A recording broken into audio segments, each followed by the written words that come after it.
Tell me something, I mean, do you still know anyone who believes that more megapixels equals better photos? Because yes, it looks like Apple might finally bring some major camera changes to the next iPhone, but that depends on what you consider major. We have some leaked price tags for the Galaxy S22 series that don't sound as good as we thought, and the OnePlus 10 Pro is now sort of official, but we still have a bunch of questions. I'm Jaime Rivera, and yes, we're back from CES, and we have a full video of our favorite technology for the show linked here as well. This is Pocketnow Daily.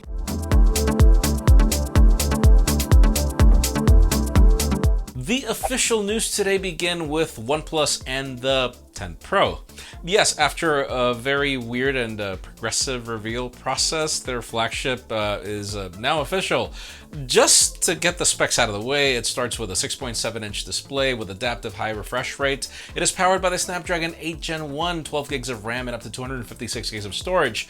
When it comes to the cameras, we're getting a 48 megapixel primary, 50 megapixel ultra wide, and an 8 megapixel telephoto along with a 32 megapixel selfie shooter. Yes, the camera is still powered by Hasselblad, and they now are claiming a 25% increase in DCI-P3 color gamut in the new sensors, capturing more data in 10-bit color. The Hasselblad mode also supports 12-bit RAW on all three cameras, and they have their custom color tuning.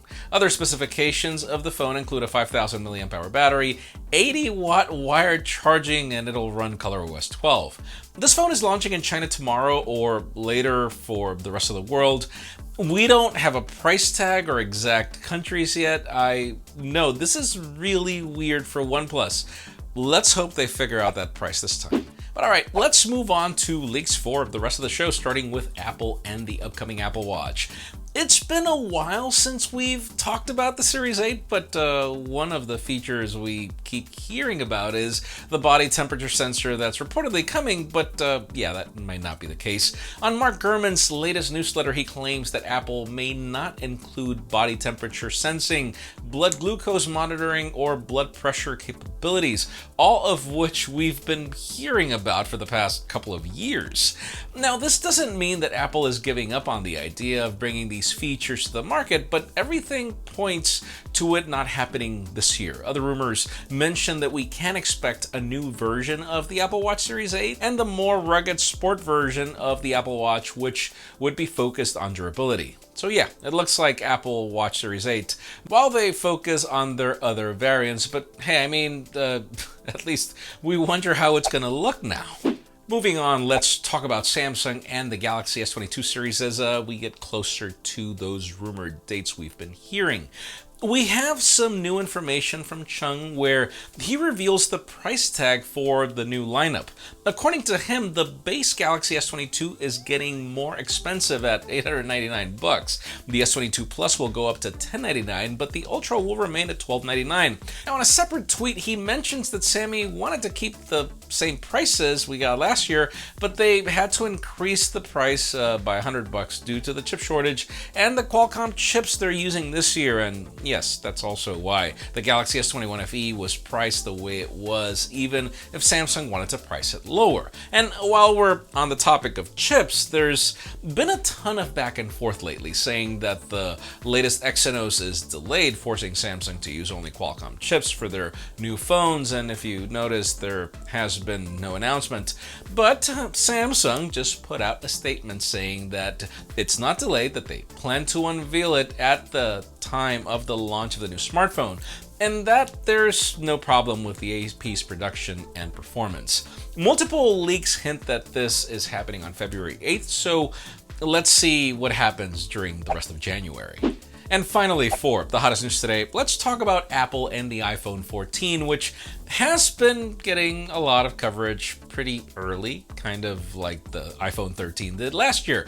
We have a new report from TrendForce claiming that Apple might finally adopt more pixels for their cameras. The report mentions that Cupertino will put a 48 megapixel main camera on the iPhone 14 Pro and Pro Max. Apparently, this would give us 48 megapixel photos during bright conditions in daytime, and then would rely on 12 megapixel pixel binning in low light in order to improve image quality.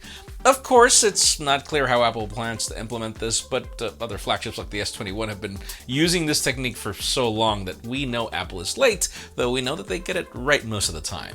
Just as a quick recap, most leaks claim that we're still getting 4 new iPhones, but the Mini would be replaced by the iPhone 14 Max. We can expect other tweaks like display improvements and better battery life thanks to its new chip and whatever they plan to do with that notch. Anyways, it's kind of early, but let me know in today's question. I mean, do you think that 48 megapixel cameras and pixel binning are a good idea? Because honestly, we've been seeing this for years and I still don't see better results. If anything, I feel that they don't do a good job in dynamic range or detail in most cases, which is a total irony, but that's just me. Leave us a comment down below. We'd love to know your opinion. Friends, again, if you want to get the news earlier, follow us on Pocketnow.com and subscribe to our channel for more videos like this one. You can also follow us on social media. Our extended coverage happens on Instagram, and follow me on my personal handles to see me want to watch more CES stuff. Please give this video a thumbs up if you like what you saw. I'm Jaime Rivera. Thanks so much for watching. We'll see you tomorrow.